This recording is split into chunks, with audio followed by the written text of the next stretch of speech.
दोस्तों सूर्यमुखी का फूल एक ऐसा फूल है जिसे उगाना और लगाना बहुत ही आसान है। इसे दोस्तों आप अपने घर के छत पे भी इजी ग्रो कर सकते हैं। तो दोस्तों आज हम जानेंगे कि सूर्यमुखी का फूल कितने तरह के होते हैं और कैसे लगाना है, कैसे ग्रो करना है, कैसे इसकी केयर करना है।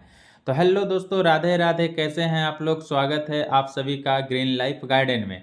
तो दोस्तों आप देख सकते हैं कि यहाँ पे हमने अपने गार्डन में अनेकों तरह की फ्लावर्स के प्लांट लगा रखे हैं, जिसमें दोस्तों हमने सूर्यमुखी का भी फ्लावर प्लांट भी लगाया है। तो दोस्तों आप इसे घर के छत पे, घर के ज़मीन में, आपका नीचे भी गार्डन है या घर के छत पे गार्डन है, जहाँ भी है आप उसे बहुत ही आसानी से ग्रो कर सकते हैं। दोस्तों इसे उगाने पे आपको कई सारे बेनिफिट भी मिलेंगे। तो दोस्तों आप वीडियो को पूरा देखिएगा, और दोस्तों आप चैनल पे नए हैं तो वीडियो को लाइक करके चैनल को भी सब्सक्राइब कर लीजिएगा। हमारे चैनल पे आपको सभी तरह की गार्डनिंग रिलेटेड जानकारी मिलेगी, जैसे कि सब्जियां कैसे उगाएं, फूल कैसे लगाएं और फलों के भी पौधे अपने घर के छत पे कैसे ग्रो करें। तो चलिए दोस्तों जानते हैं सूर्यमुखी के फ्लावर्स प्लांट के बारे में। तो सबसे पहले दोस्तों सूर्यमुखी का फ्लावर्स प्लांट लगाने के लिए आप इसे प्लांट से भी लगा सकते हैं, नर्सरी में इसके प्लांट आपको मिल जाएंगे। और सबसे ईजी होगा दोस्तों कि आप इसका सीड्स ले लीजिएगा। हमने जो प्लांट लगाया है दोस्तों वो सीड्स द्वारा हमने ग्रो किया है। तो दोस्तों इसे ग्रो करने के लिए आपको 12 बाई 12 इंच का ग्रो बैग या गमले का इस्तेमाल करना है।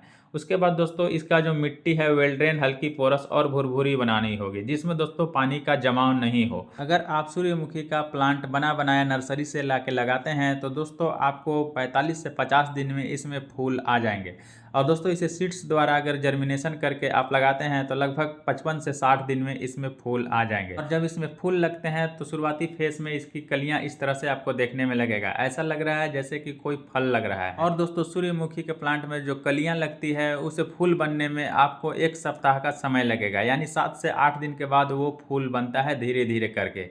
उसके बाद जब फूल बनेगा तब इस तरह से आपका फूल देखने में लगेगा, यानी पूरा सूर्य के आकार के जैसा ही होता है देखने में। और दोस्तों जब इसमें फूल खिल जाते हैं तो इसके फूल जो है धीरे धीरे ग्रो करते रहते हैं, बढ़ते ही रहते हैं। ये नहीं कि आज फूल खिला और कल मुरझा गया है। दोस्तों ये महीनों तक इस तरह से बढ़ते ही रहते हैं और खिले ही रहते हैं, क्योंकि इसका जो फूल है वो फूल का बीच वाला भाग, उसके बीच वाले भाग में सीड्स बनता है। और सीड्स जब तक दोस्तों कंप्लीट ग्रो नहीं कर जाता है, सीड्स पूरा तरह से ग्रो जब तक नहीं होता तब तक ये फूल खिले ही रहता है और धीरे धीरे ग्रो ही करते रहता है, यानी फूल का साइज भी बढ़ता रहेगा। और दोस्तों सूर्यमुखी का जो सीड्स है वो पूरी तरह से ग्रो होकर पक जाता है, तब उसे हार्वेस्ट कर लिया जाता है, यानी फूल को तोड़ लिया जाता है और उसके सीड्स को निकाल कर दोस्तों उससे तेल बनाया जाता है। इसके तेल जो है दोस्तों आयुर्वेद में भी कई तरीके से इस्तेमाल किया जाता है, और इसके तेल से दोस्तों आजकल आइसक्रीम भी बनाया जा रहा है, जो दोस्तों सेहत के लिए काफ़ी फायदेमंद होता है।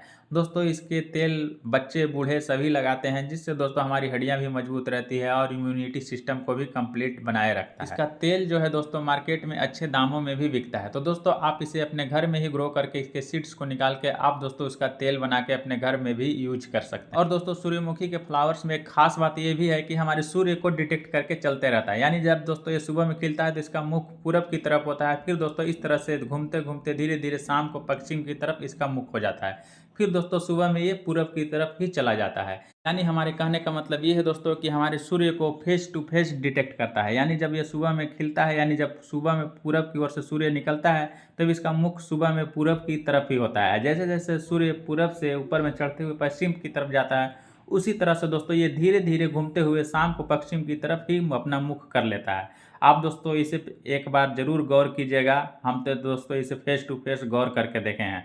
और दोस्तों जब बादल किए हुए रहता है, जब सूर्य आसमान में नहीं दिखता है, तो इसका मुख नीचे की तरफ हल्का झुका हुआ रहता है। तो दोस्तों ये काफ़ी एट्रैक्टिव और यूनिक फ्लावर्स है। और हम आपको बता दें दोस्तों कि इसकी खेती भी बड़े पैमाने पर की जाती है हमारे भारत में, यूएस में और भी जगहों पर।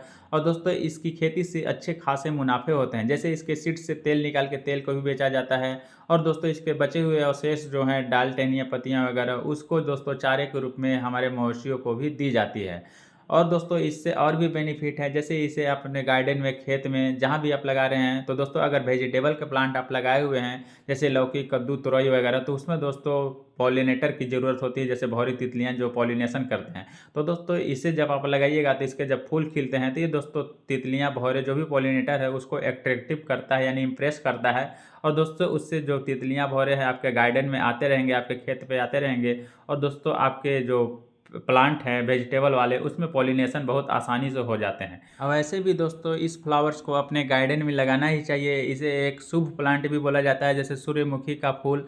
और दोस्तों ये हमारे गार्डन में सुंदरता को भी बढ़ाता है और दोस्तों देखने में भी काफ़ी अच्छा लगता है। और दोस्तों इस फूल के कई जाति भी होते हैं, जैसे कि एक प्लांट होगा जिसमें दोस्तों आपको एक ही फूल निकलेगा, और दोस्तों एक प्लांट ऐसा होता है एक जाति का जो मल्टी फूल जिसमें आते हैं, यानी शुरू में एक फूल ऊपर में खिलेगा, उसके बाद दोस्तों उसमें नीचे से कई कलियां बनने लगती है और उसमें दोस्तों कम से कम 10-12 फूल आपको एक ही प्लांट में निकलेगा। और ये सूर्यमुखी का फ्लावर प्लांट एक ऐसा प्लांट है दोस्तों जो ज़्यादा देख रेख की ज़रूरत भी नहीं होती है। इसे आप बस लगा देना है और दोस्तों इसमें समय अनुसार बस केवल पानी देते रहना है, यानी दोस्तों जब इसकी मिट्टी ड्राई लगे, सूखी लगे, तब दोस्तों आपको इसमें पानी देना है। और दोस्तों ज़्यादा खाद फर्टिलाइज़र भी नहीं देना है। जब इसमें दोस्तों फ्लावरिंग स्टार्ट हो, कलियाँ बन रही है, तब दोस्तों उसमें आप 2 मुट्ठी गाय का गोबर या वर्मी कंपोस्ट दे सकते हैं इसकी मिट्टी को गुड़ाई करने के बाद, या नहीं तो दोस्तों किचन कंपोस्ट भी दे सकते हैं, जिससे दोस्तों इसका जो फूल खिलेगा वो हेल्दी, तंदुरुस्त और बड़ा साइज का आएगा। और जब दोस्तों इसमें फूल खिल जाए तब दोस्तों इसमें जब सीड्स बनने वाला है, जब सीड्स बन रहा है, तब दोस्तों आपको इसमें देना है सरसों खल्ली का लिक्विड फर्टिलाइजर, यानी जो सरसों जिससे तेल बनता है उसका जो होता है वेस्टेज मटेरियल, उसको आप ले लीजिएगा दोस्तों। ये जो सरसों खल्ली है आपको तेल मिल या ऑनलाइन भी मिल जाएगा।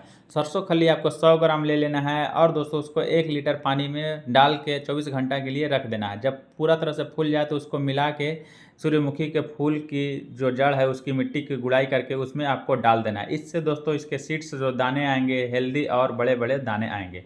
इस तरह से आपका फूल भी अच्छा आएगा और दाने भी अच्छे निकलेंगे। तो ये था दोस्तों हमारा आज का सूर्यमुखी फ्लावर्स के बारे में जानकारी। आपको कैसा लगा हमें कमेंट करके ज़रूर बताइएगा, और वीडियो को लाइक, चैनल को सब्सक्राइब करना नहीं भूलिएगा। और दोस्तों आपके माइंड में भी कोई आइडिया और सुझाव हो तो हमें वो भी बताइएगा, आपके आइडिया पर भी वीडियो लाने की कोशिश करेंगे। तो मिलते हैं नेक्स्ट वीडियो में, तब तक के लिए धन्यवाद एंड गुड लक।